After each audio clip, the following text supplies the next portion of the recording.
Buenas tardes a todos, bienvenidos. Estamos listos cuando usted quiera iniciar, doctor Gebhardt. Solo recordar que después de esta sesión vamos a proyectar ya en el canal la grabación de la sesión con el tema de meningitis bacteriana y absceso cerebral para que la puedan revisar también. Adelante, doctor. Bien, buenas tardes a los poquitos que están. Vamos a tocar el tema de encefalitis porque con meningitis y absceso cerebral, pues miran una parte de lo que es infecciones del sistema nervioso central, que son sí las más comunes, pues es algo con lo que se pueden topar con bastante frecuencia. Pero encefalitis a veces no tocamos el tema o se nos olvida que también es parte de, entonces, esta es una revisión bastante breve, solo es algunos datos importantes de esta enfermedad. La encefalitis, pues, se nos presenta como una alteración de la función, ya sea difusa o focal, secundaria a una inflamación del parénquima cerebral. ¿Verdad? Así en términos sencillos, lo que es y cómo se presenta encefalitis. Aunque en algunas ocasiones, pues también puede incluir en este proceso las meninges y allá pasa a llamarse meningoencefalitis, ¿verdad? Pero estos son en algunas ocasiones. Epidemiológicamente nos dicen que la encefalitis es distinta de la meningitis, sí, porque vamos a ver por qué, pero que la presión clínica puede ser similar, ¿verdad? Compartir muchos datos de síntomas y signos, o a veces hasta puede ser igual. Entonces, sí, ¿cómo se llama? Nos hacen esa distinción en los artículos y texto que habla sobre esta enfermedad. Aunque las bacterias, hongos y enfermedades autoinmunes pueden producir encefalitis, la causa principal es viral, ¿verdad? Cuando hablamos de encefalitis, lo primero que tenemos que pensar es en virus, ¿verdad? Porque es la causa más común. Sí, como les digo, ahí vamos a ver qué otras enfermedades pueden dar encefalitis como tal, pero la primera es viral, ¿verdad? Entonces aquí hay varios virus que están asociados a encefalitis agudas, ¿verdad? Tal vez de los que más conocen, por así decirlo, los más sonados sería el citomegalovirus, más que en pacientes VIH, el virus de Epstein-Barr, que está implicado en varias enfermedades, tanto como factor de riesgo como causante de las mismas, lo que es virus del herpes simple y el virus de la varicela zoster, que da herpes zoster, ¿verdad? Que también son enfermedades bastante comunes, ¿verdad? El virus de la influenza, ampliamente conocido, el virus que da la parotiditis, que es el paramyxovirus, virus de la rabia, rubiola y sarampión, aunque estos ya últimos es cada vez menos porque pues obviamente la incidencia de estas enfermedades es baja a nivel mundial. Y obviamente VIH aquí también está involucrado y actualmente COVID también, ¿verdad? Entonces, sí, hay múltiples causas virales de encefalitis y es importante conocer cuál de estas está produciendo la enfermedad, ¿verdad? Ya van a ver en las diapositivas más adelante cuál es la importancia de conocer este dato. Aquí les pongo, digamos, las bacterias, hongos y demás que pueden producir encefalitis, aunque no es algo común. ¿Verdad? En bacterias, tal vez de las más conocidas, Mycobacterium tuberculosis y Mycoplasma pneumoniae, ¿verdad? De hongos, Cryptococcus y histoplasmosis, que es más en pacientes VIH, protozoos como toxoplasma en VIH y Naegleria, que es sumamente fatal. Y hay otras causas no infecciosas también que nos presentan aquí, como las enfermedades autoinmunes que causan vasculitis o reacciones a fármacos de diversa índole. Entonces, como les digo, volviendo a repetir, encefalitis, pensemos en causas virales, ¿verdad? Primero. Obviamente, ahorita que veamos qué estudios diagnósticos se hacen, pues ya podemos ir descartando todas las demás, ¿verdad? Y en algunos casos, como mencioné al principio, puede ser meningoencefalitis. Ahora, con respecto al examen físico y a los hallazgos clínicos, Pues nos dicen que la fase prodrómica incluye fiebre, que usualmente va a ser arriba de 38 grados, tal vez no temperaturas tan altas de 41 o 42 grados, pero pues sí fiebre. Cefalea, que es importante, que al principio en la fase prodrómica no es tan dolorosa como en la ya fase clínica como tal, pero es una cefalea que por lo general no termina de remitir a pesar del uso de medicamentos, una cefalea que ahí está constante, como molestando, ¿verdad? Aunque sea algo pequeño, algo un poco doloroso, ahí está, ¿verdad? Náuseas y vómitos, que insisto, al principio pues pueden ser las náuseas tradicionales no en proyectil, eso ya se puede más adelante. Letargia, que incluso aquí podríamos incluir eh, los varios estados de la conciencia sin llegar a estupor profundo y coma, pero somnolencia, letargia, estupor, sí podrían entrar aquí, dependiendo del grado de afectación del paciente. Y mialgias, porque al final son infecciones virales. Entonces, todas las infecciones virales, esta es una de las características que tienen. Ahora, si hacen alguna especial mención con lo que es el virus de la varicela zoster, el virus Epstein-Barr, el citomegalovirus, el del sarampión, y paramyxovirus, que es el virus de la parotiditis, eh, allá pueden presentarse con otras cosas adicionales, como linfadenopatía, ¿verdad? Que esta linfadenopatía pues, puede ser en varias áreas del cuerpo, usualmente va a ser en la cadena cervical, eh, o inframandibular.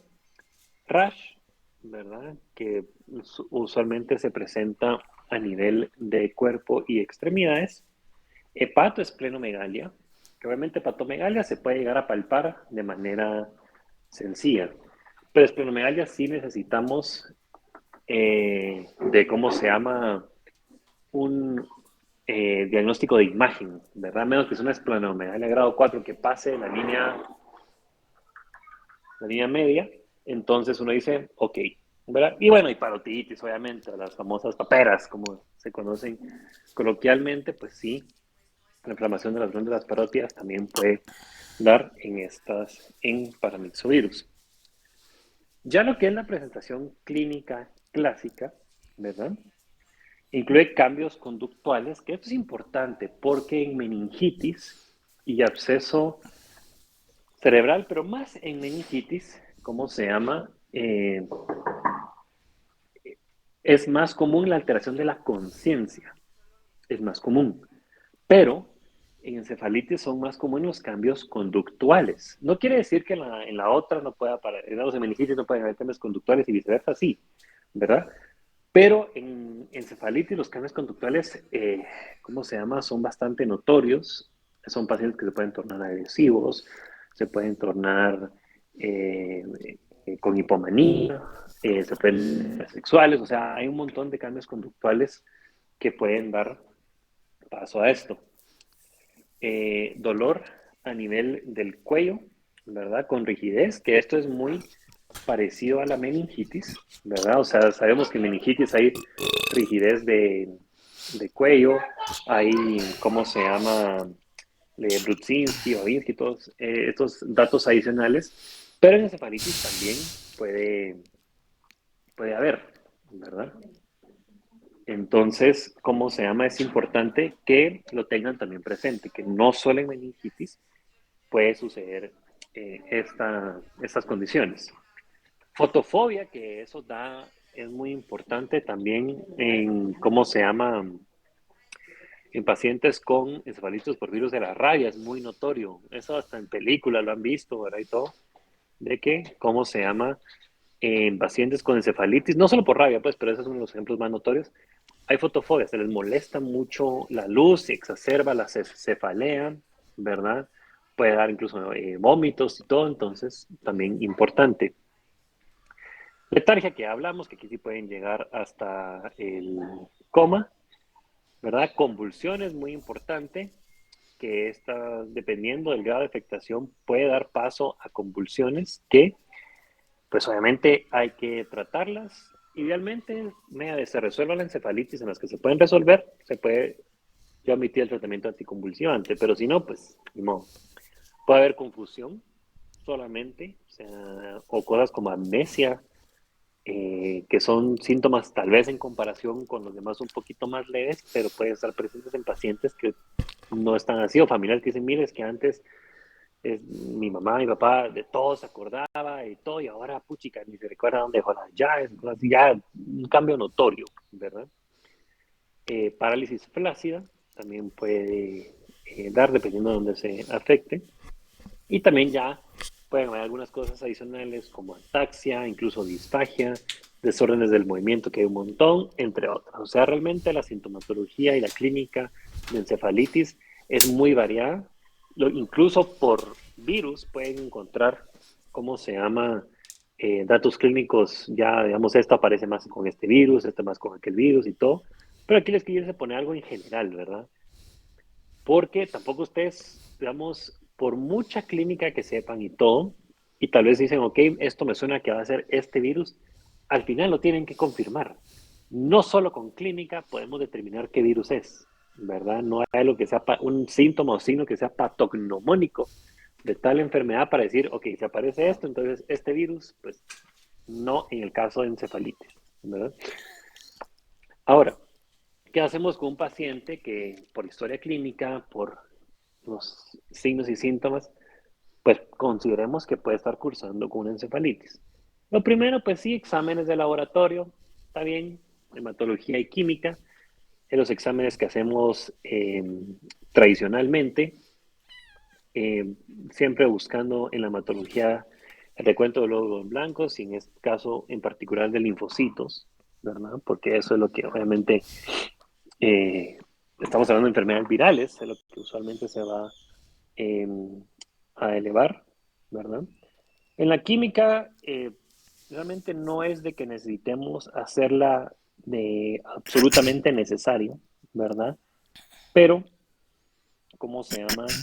Sí, por las complicaciones que puede dar esto a nivel cerebral, que puede ser cosas como síndrome de secreción inadecuada de la hormona antidiurética, cosas así, pues sí hay que hacer electrolitos, hay que hacer pruebas de función renal, ¿verdad? Dependiendo del medicamento que vamos a utilizar, vamos a hacer pruebas de función hepática, pues sí. Y también dice que nos sirve mucho para descartar otras etiologías, ¿verdad? Porque dice, ok, descarte esto, no va a ser que tal vez no es esto, es hiponatremia por uso de ácidas, tal vez va a ser hipoglicemia, ¿verdad? O sea, también nos sirve para descartar otras cosas que sean más comunes y tal vez menos letales que una encefalitis, ¿verdad? Tiempos de coagulación. Este siempre es mi cruz, los que han pasado conmigo lo saben que a todos les sacan tiempos de coagulación. Yo les digo, no, sí hay que sacarlos, en algunas enfermedades sí, pero no a todos hay que sacar tiempos de coagulación. Aquí lo que se indica en el manejo es saque tiempos de coagulación porque si hay que hacer una punción lumbar y los tiempos están prolongados, podría ser una contraindicación relativa. Aquí estamos hablando en lugares donde los tiempos de coagulación salen en cuestión de minutos por el tipo de maquinaria que manejan. Nosotros que salen en 6 horas, uno dice, bueno, mejor espero la hemato y ver cómo están las plaquetas y pues ya me aventuro después a hacer este examen. Imagenología, pues sí, ¿verdad? O sea, hay que hacer por lo menos una TAC cerebral de entrada, ¿verdad? Con y sin medio de contraste, ¿verdad? Porque aquí como no es hemorragia, pues obviamente sí necesitamos la fase contrastada. Idealmente esto se tiene que hacer antes de la PL, ¿verdad? ¿Por qué? Porque también aquí descartamos otras posibles etiologías. Podría ser un SD, por ejemplo, que puede dar una sintomatología similar, ¿verdad? Podría ser una neoplasia intracerebral. Para los que fueron hoy a la sesión de departamento se dan cuenta de lo complejo que es una situación así. Entonces, ¿cómo se llama? Nos ayuda a descartar. También nos ayuda a evidenciar si hay una elevación de la presión intracraneal. Porque si la hay, entonces tenemos que manejar esto antes de hacer una PL. Si no, podemos causar una herniación. Y eso ya es otra complicación iatrogenia, ¿verdad? También, ¿cómo se llama? Podríamos hacer una resonancia magnética. Esta nos permite ver si hay algunos datos iniciales de afectación cerebral, porque obviamente es más sensitiva que la tomografía, pero si no la tenemos a la mano o si es muy difícil poder realizarla, digamos, en la noche o en la madrugada, que por lo general es el caso, entonces con un TAC, ¿cómo se llama? Es suficiente, ¿verdad? Por ejemplo, en una resonancia magnética podrían ver, ¿cómo se llama? Focos de incremento de la intensidad en T2 en los lóbulos temporales, ¿verdad? En la sustancia gris. Esto en herpes simple, por ejemplo, ¿verdad? Entonces, uno dice, bueno, la resonancia me podría dar como más específico o ya poder ir ayudando con el diagnóstico de la etiología de, de la encefalitis, o por ejemplo, en una encefalitis no viral como una toxoplasmosis, que en VIH miramos esto, pues vemos las lesiones con un halo, un anillo alrededor que se intensifica con el medio de contraste, ¿verdad? Entonces también nos ayuda, como les digo, con este diagnóstico diferencial. En imagenología también vamos a mencionar el electroencefalograma, ¿verdad? Algunas que pueden dar alguna variación en el electroencefalograma, pero eso realmente nosotros no leemos el electroencefalograma como internista, eso es puramente neurología, entonces no lo voy a profundizar mucho, pero se pudiese hacer.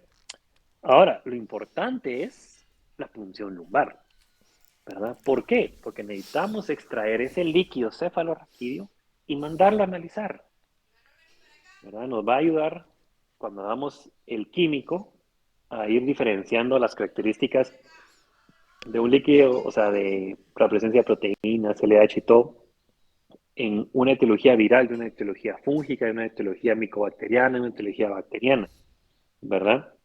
También puede ser que el químico salga normal, sí, podría ser. También lo importante es mandarlo a microbiología. Eso es el punto, ¿verdad? ¿Qué hay que cultivar?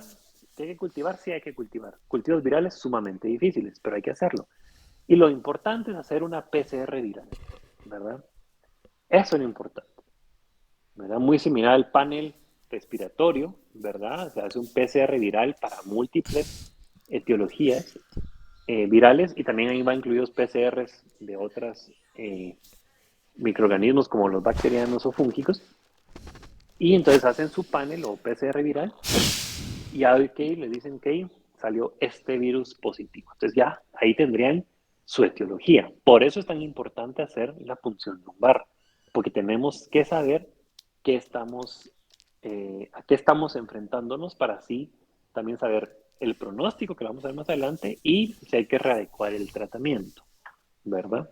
Entonces la punción lumbar es sumamente importante. Siempre tengan cuidado que si hay datos de presión intracraneal elevada o hipertensión intracraneal, ¿verdad? No podemos hacer la punción lumbar de entrada porque podemos causar una herniación o podemos agravar más el cuadro.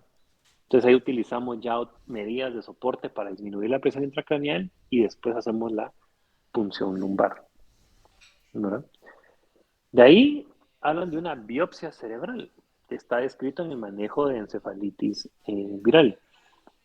Realmente la biopsia, dicen obviamente que si bien las características histológicas de las encefalitis virales son no específicas por lo general, la biopsia sí tiene una sensibilidad, una especificidad bastante alta, rondeando entre el 95 y 100 por ciento.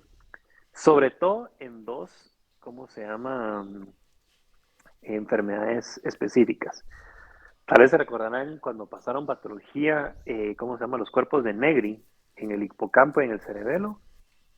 Encuentran esto, ya saben que es rabia, ¿verdad? O era rabia, porque por lo general los pacientes fallecen. Entonces, por lo menos, ¿o qué de qué falleció? De rabia, porque hay cuerpos de Negri, ¿verdad? En el herpes simple, ¿verdad? Las inclusiones de Code de tipo A con necrosis hemorrágica también son muy características de este virus, ¿verdad? Entonces, nos sirve, si el paciente, o sea, está vivo después de hacer la biopsia y le podemos hacer este procedimiento que es sumamente raro, nos sirve también para ver estas etiologías. Si no, post-mortem, cuando sospechamos que fue rabia, vemos una mordida de perro o de un animal, ¿cómo se llama? No domesticado, y hacemos la biopsia y encontramos cuerpos de negro, ok, por lo menos podemos decir de que falleció. Yo sé que dice, ¿para qué saber después? Bueno, cuestiones epidemiológicas pues, es útil, pero para que sepan que sí está dentro del manejo hacer una biopsia cerebral. ¿Que se haga? No, muy raro. Que a veces ni teniendo tumores cerebrales nos hacen biopsias, neurocirugía, menos con esto, ¿verdad? Pero para que sepan que sí se puede, ¿verdad? De algunos otros exámenes adicionales, ya cuando empezamos en complicaciones, nos refieren a análisis de orina, de electrolitos en orina, ¿verdad? Haga cultivos, digamos, un urocultivo, que no tiene mucha validez, pero igual lo colocan, un hemocultivo, de repente pueden encontrar algo ahí de otra etiología como la bacteriana, entonces dicen algunos otros exámenes, pero sí siempre se recalca que la punción lumbar hay que hacerla, ¿verdad? Es un examen que es, en teoría, fácilmente realizable, porque obviamente no es de que todos podamos hacer punciones lumbares con 100% de efectividad, ¿no? Pero es un examen que no, ¿cómo se llama? No cuesta aprender a hacerlo, ¿verdad? Eh, a mí me gusta, de hecho, el procedimiento es uno de los procedimientos que más me gusta realizar cuando se puede, ¿verdad? Y como les digo, es algo sencillo, ¿verdad? Estoy de acuerdo que como nosotros manejamos adultos, a veces es difícil. Pero si el paciente no está cooperando o está letárgico o lo que sea, o si está combativo, no vamos a poder hacer una punción lumbar porque nos vamos a lastimar nosotros, vamos a lastimar al paciente, podemos lastimar a quien esté ayudando, nos podemos pinchar X cantidad de cosas. Entonces ahí sí tengan cuidado, si el paciente está así, es mejor darle un poquito de sedación, un poquito para calmarlo y ya poder hacer el procedimiento. Porque si bien ustedes colocan anestesia, siempre hay cierto grado de molestia al realizar la punción lumbar, ¿verdad? Entonces, esto es lo que les estaba mencionando, me adelanté un poquito, pero es importante, insisto, poder realizar este examen. Ahora, con el tratamiento hacen una salvedad muy importante, que con excepción de el virus de herpes simple, que es herpes simple, varicela zoster, que es la encefalitis por herpes zoster, y citomegalovirus, las encefalitis virales no se pueden tratar más allá del tratamiento de soporte.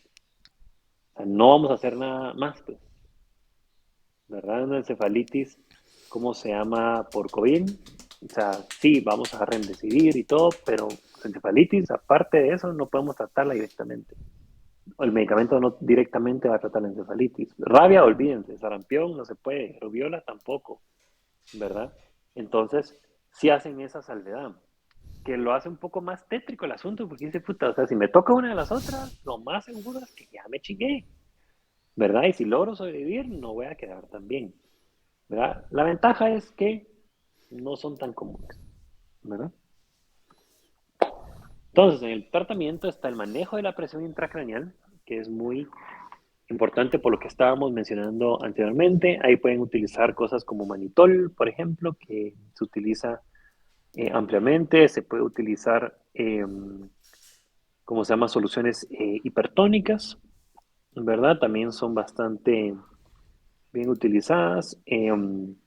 A veces dicen que una diuresis forzada con furosemida, ¿verdad? También podría ayudar. Y obviamente esteroides como dexametasona podría ser una buena opción. También hay medidas no farmacológicas para el manejo de la presión intracraneal, pero como les digo, esto es algo más de intensivo. Es algo que van a ver intensivistas o que van a ver quienes rotan intensivo, entonces ustedes ahorita que no están en ese momento, realmente solo sepan que si bien hay tratamiento farmacológico, hay no farmacológico también. Les indican tratamiento de las complicaciones sistémicas, que puede dar, esto puede dar paso a hipotensión, a un choque, ¿verdad? Para hiponatremia, para exacerbación de las comorbilidades, para hipoxemia. O sea, puede haber un montón de otras complicaciones y comorbilidades que se exacerben, ¿verdad? Entonces, sí, es importante tratar esto también, ¿verdad? O puede darles hipoglicemia, por ejemplo, o hiperglicemia, entonces hay que mantener la glucosa a un nivel adecuado. Entonces, sí, hay muchas cosas que hay que estar pendientes también. Ahora, en el tratamiento empírico ya de aquellas enfermedades virales que sí podemos tratar directamente, que es herpes simple y herpes zóster, ¿verdad? Te dicen, ok, si usted sospecha una encefalitis por esto, ¿verdad? O, ¿cómo se llama? Ya hay algún indicio de que esto puede ser, pues aciclovir es una buena opción, 10 miligramos cada 8 horas por 14 a 21 días, ¿verdad? Obviamente esto es IV, es la mejor opción cuando estamos sospechando esto. En VIH sí dicen Foscarnet, que es un medicamento distinto, pero ¿cómo se llama?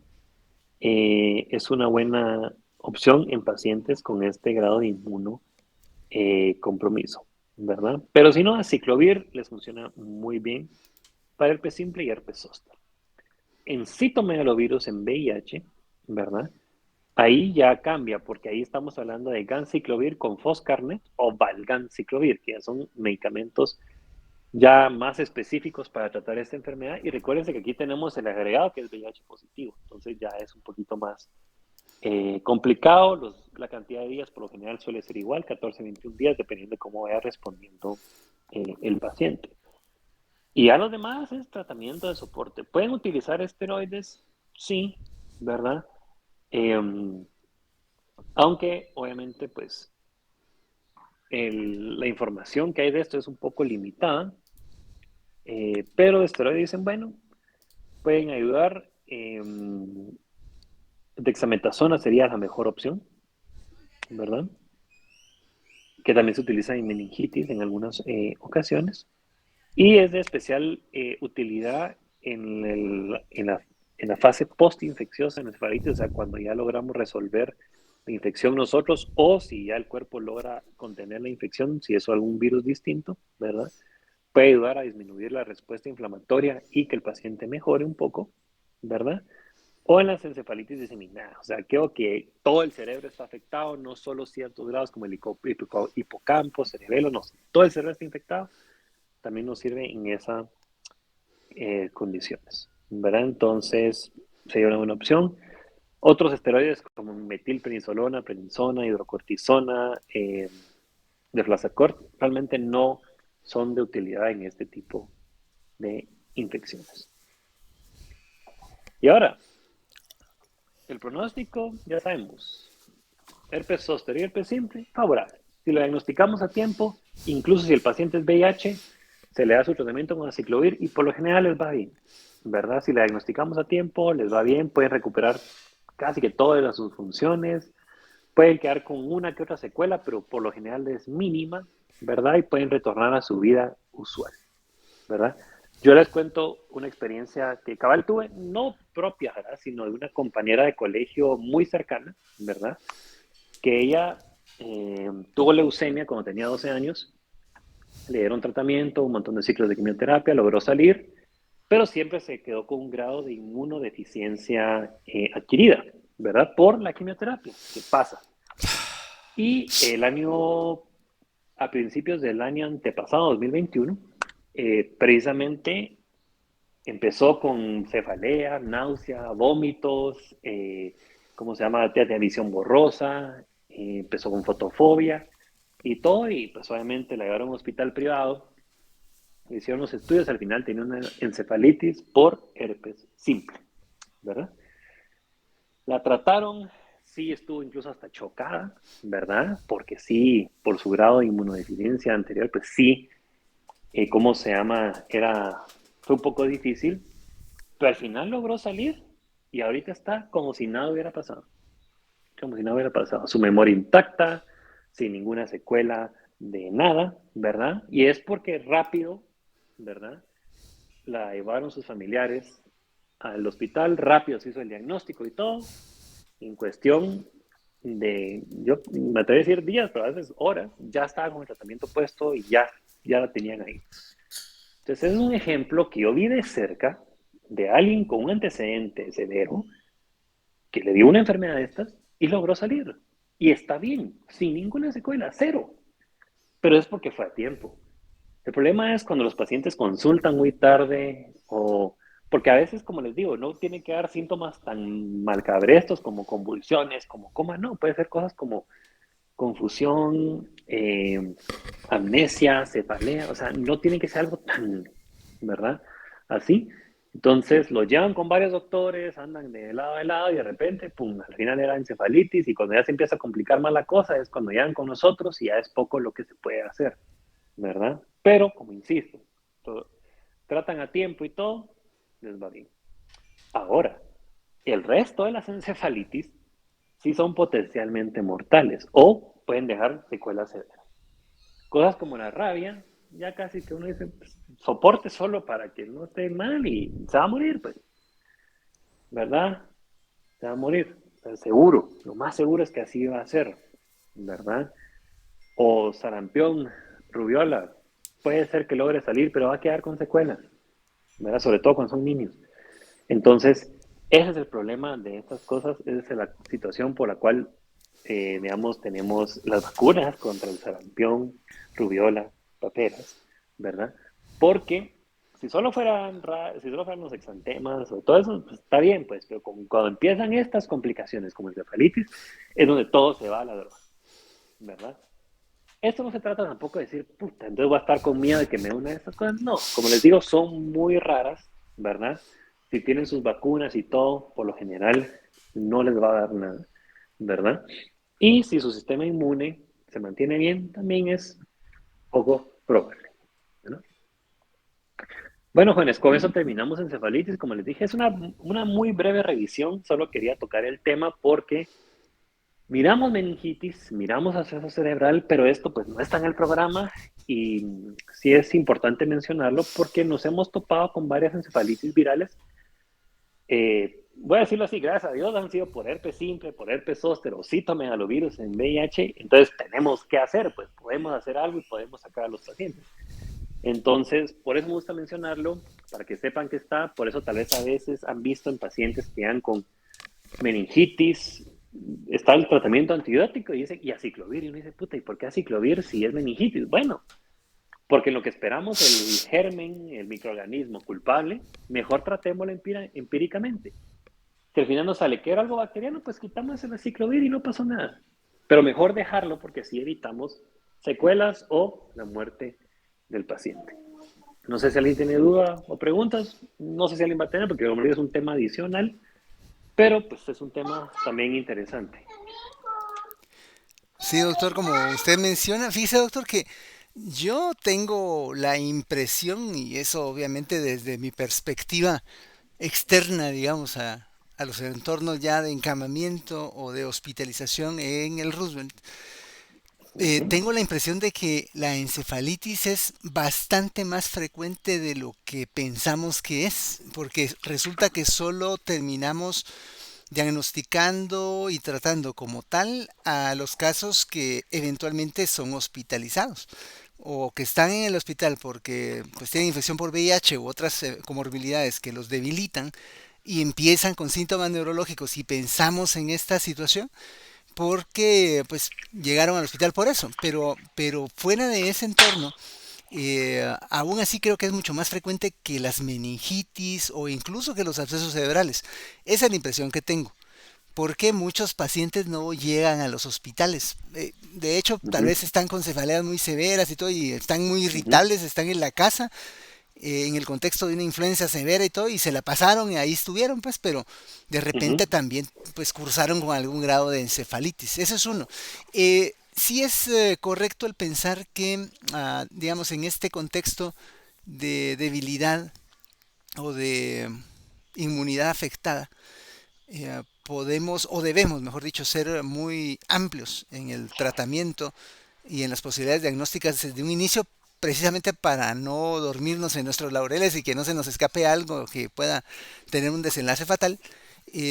Pero sí existen algunas diferencias sutiles, digamos, sobre todo en el análisis del líquido cefalorraquídeo entre encefalitis de tipo viral y encefalitis bacterianas o tuberculosas. Eh, ¿Qué diferencias podemos encontrar ahí, doctor?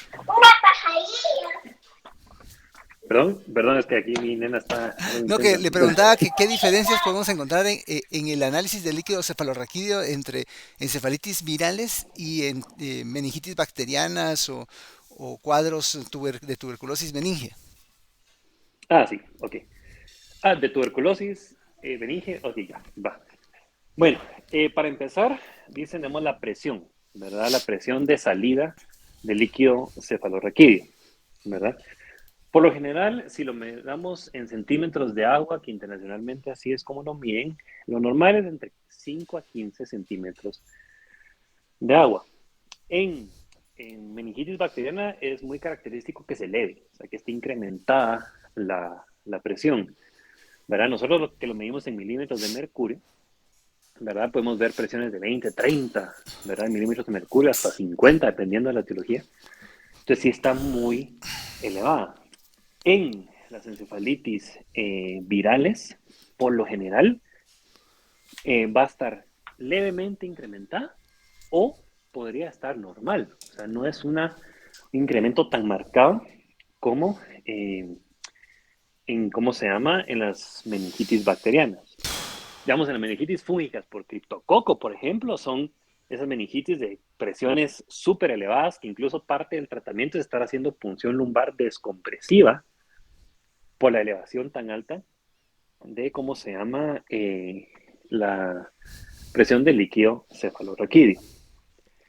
Ahora, con respecto al conteo de células o al lo que es la parte de microbiología, el conteo celular, ¿verdad? Eh, en, en meningitis bacteriana, por lo general, puede haber polimorfonucleares, ¿verdad? Sí, ¿cómo se llama? Vemos también linfocitosis en, ¿cómo se llama? En la hematología con un conteo normal, líquido cefalorraquídeo, ¿verdad? Pero polimorfonucleares tal vez sería lo que más eh, vemos. Ahora, en la Doc, meningitis, pero en la, ajá. solo una pregunta para medir la presión intracraneana, ¿cómo lo podemos hacer? Porque según yo, solo con como cateterismo o algo así, pero nunca he visto que lo hagan, no Ok, sé si se puede de mira, alguna otra manera. eh, sí se puede, ahorita les voy a decir cómo y cómo se llama. Solo va a terminar esta parte, ya les digo cómo. Entonces, en la encefalitis viral, ¿verdad? Hay, ¿cómo se llama? Por lo general, 100% de células mononucleadas, ¿verdad? Linfocitos sería, ¿verdad? Monocitos. Esa es la, la celularidad que por lo general vamos a encontrar en la encefalitis viral, aunque no es tanta la población de células que hay, o sea, no hay tantos células mononucleadas como polimorfonucleares en la meningitis bacteriana, ¿verdad? También puede haber pleocitosis, ¿verdad? Que es un hallazgo importante. Y, ¿cómo se llama? Vamos en lo que es la glicemia. Ya sabemos que la glicemia en líquido cefalorraquídeo es 2/3 de la glicemia o de la glucosa sérica, ¿verdad? Que es muy importante en pacientes diabéticos, porque en pacientes diabéticos, si le hacemos la glucosa sérica y le hacemos la medición de glucosa en líquido cefalorraquídeo, tenemos que tener en cuenta que en diabéticos, si vienen con 300 de glucosa, pues en líquido cefalorraquídeo tendría que salir ahí por los 200, ¿verdad? Porque tiene 300 de glucosa, ¿verdad? Es algo que a veces se nos olvida, o también pasa que a veces le sacan la química y a las no sé cuántas horas le sacan la punción lumbar, entonces, y comparan esos dos, no. O sea, al momento en que sacan la punción lumbar, ahí háganle un glucómetro, ahí háganle la química, ¿verdad? Y así tienen algo para comparar. ¿Por qué? Porque en la meningitis bacteriana la glucosa va a estar disminuida, va a estar menos de 2/3, ¿verdad? En la encefalitis viral está normal, ¿verdad? Ahí sí va a estar como siempre, ¿verdad? Con respecto a las proteínas, que es otro ¿cómo se llama? Parámetro que medimos, ¿verdad? En meningitis bacteriana, dependiendo también ¿verdad? Pero en encefalitis virales es muy bajo el incremento. Digamos, en meningitis por Mycobacterium tuberculosis, algo importante, digamos, que la LDH, por ejemplo, se eleva bastante, que es otro parámetro que podemos medir, que LDH se eleva un montón, que no pasan las otras. Entonces uno dice, ok, entonces aquí ya, y junto con la epidemiología y la historia clínica, eso creo que más va pintando para esto, ya tengo que hacer las pruebas para diagnosticar esta enfermedad. Entonces, Son algunas diferencias sutiles. Obviamente, como en medicina, nada es absoluto. A veces pueden aparecer otras cosas, ¿verdad? También hemos tenido gente que tiene ambas cosas, bacterias y virus ahí metidas, sobre todo pacientes VIH. Entonces también pasa, ¿verdad? Y a veces el líquido cefalorraquídeo sale algo extraño y dice, tiempo, no estoy entendiendo, me salen cosas de los dos lados. ¿Qué pasa? Es porque tiene dos cosas ahí metidas. Entonces, sí son algunas diferencias que pueden ver ustedes en los análisis químicos y de conteo celular del líquido cefalorraquídeo, ¿verdad? Pero, como les digo, siempre en la salvedad, sí, esto les puede orientar, digamos, al tratamiento empírico, pero al final tenemos que hacer el PCR, tenemos que hacer el cultivo porque tenemos que saber el microorganismo, ¿verdad? Solo con los hallazgos químicos y todo podemos tener una buena idea de hacia dónde vamos, ¿verdad? Pero sí necesitamos el confirmatorio como en la gran mayoría de enfermedades infecciosas. ¿No? Ahora, a la pregunta que me han hecho de cómo medimos la presión intracraneal. Eh, la manera más fácil que tenemos nosotros en el hospital es, ¿cómo se llama? Al hacer la punción lumbar, el equipo, cuando hay equipo de punción lumbar, que es un equipo, ¿verdad? Bastante bonito, que tiene sus frascos, tiene sus agujas especiales, hasta curita tiene, ¿verdad? Ahí viene, voy a decirlo así, porque aunque sea muy complejo, un sistema de tubos, que esos, digamos, ustedes entran con la aguja eh, a través de la espalda, empieza a salir el líquido cefalorraquídeo, conectan la aguja o el extremo hacia, ¿cómo se llama? Un canal que lo conectan a este tubo, lo ponen a 90 grados y esto, pues obviamente se va a ir llenando, llenando, llenando, llenando, ¿verdad? Hasta que de repente ya empieza como a oscilar y se queda estable a un nivel. Esa es la manera que tenemos nosotros para medir la presión de salida del líquido cefalorraquídeo, ¿verdad? Esa es la única manera de presión de salida, ¿verdad? Que es lo más cercano que podemos tener a una presión intracraneal, ¿verdad? Entonces, así, por eso es que lo medimos en milímetros de mercurio, no en centímetros de agua. Ahora, medir la presión intracraneal directamente sí se puede con dispositivos intraventriculares, ¿verdad? Sí se puede tener una medición casi que constante en intensivo, por lo general, de la presión intracraneal, ¿verdad? Sí se puede, pero en el hospital no se hace, ¿verdad? Esta medición directa, ¿verdad? Solo podemos tener datos indirectos de elevación de la presión intracraneal, ¿verdad? Como edema, en la TAC, papiledema, cuando hacemos fondo eh, de ojo, ¿verdad?